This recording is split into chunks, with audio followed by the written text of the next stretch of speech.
Ini sebelum dan ini selepas. Ini pula semasa pembinaan. Okey guys, inilah dia merupakan idea renovasi tanpa binaan kekal. Yang ini dinding asal. Dan apa yang kau nampak ni semua, ini adalah ruangan tambahan. Ni lantai ni pun rangka besi.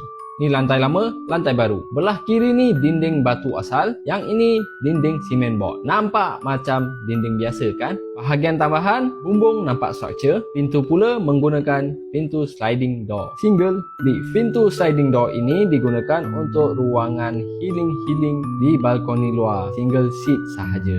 Berkeluasan lebih kurang 2 kaki kali 5 kaki. Lantai simen board dilapisi tile. Di bahagian luar ni pula papan manis Saskia board. Korang boleh nampak ni. Ini membuktikan ianya simen board. Okeylah, let's go, kita turun ke bawah. Dinding luar di bahagian bawah menggunakan material yang sama dengan tingkat atas Saskia board, papan manis. Pintu special request by owner, security door. Okey, jom kita masuk ke dalam.